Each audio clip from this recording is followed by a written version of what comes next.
Let's look at binder jetting as the next example of using reactive polymers. In this particular case, you can then use the photocurable resin to be able to bond metal or ceramic particles together, which can then later on be thermally processed through a sintering operation to get dense metal or ceramic components. So in this case, the reactive polymer is a binding agent, and so binder jetting is the name of the process.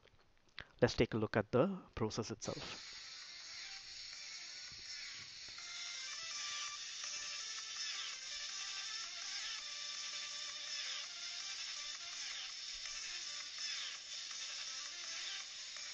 So you have a powder bed process basically that is then combined in, with the liquid droplets of the monomer being jetted on, and a curing stage with the light beam optically curing the material. And then following this, an oven is used to thermally cure the binding agent before a debinding and sintering process.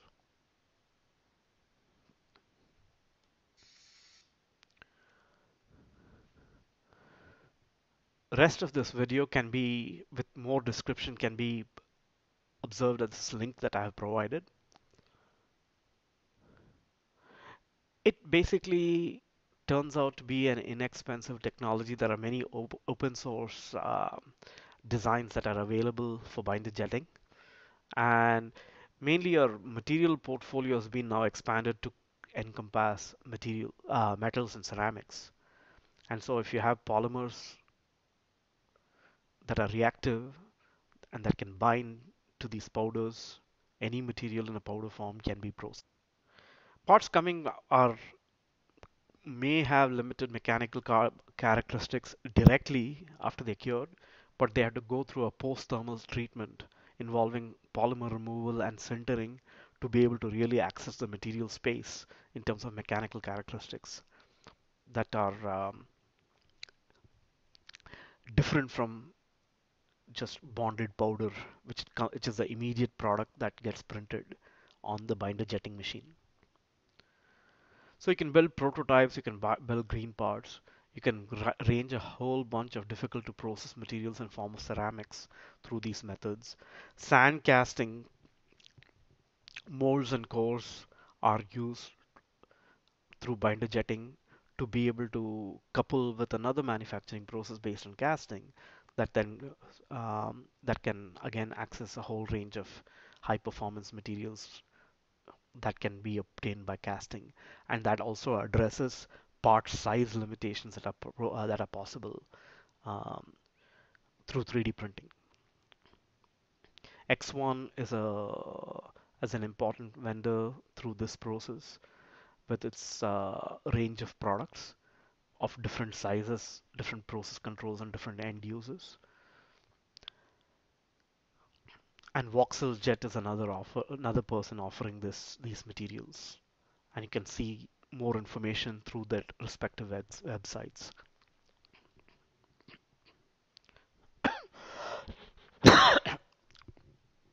The CLIP process, which is an acronym for Continuous Liquid Interface Polymerization, is a variant of stereolithography, in which case you have a barrier film that limits the extent of the reaction and allows for ease of separation from um, the printing interface.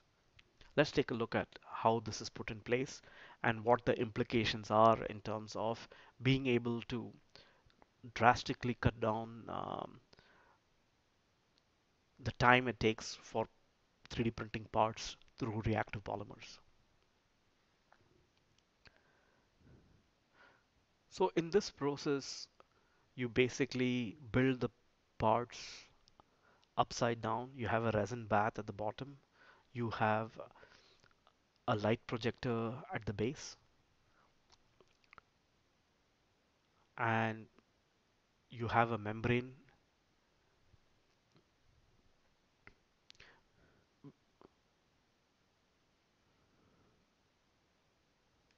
You have a membrane that inhibits polymerization at the interface, and the YouTube that I have provided as a link gives you further example, and this counter over here actually gives you the actual speed at which you can print some of these parts. And so you go down from a few hours to a few seconds in printing this type of a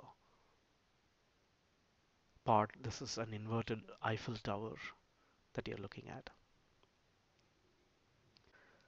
So speed is a big aspect of the clip process, where you have the imaging unit and a mirror device at the bottom.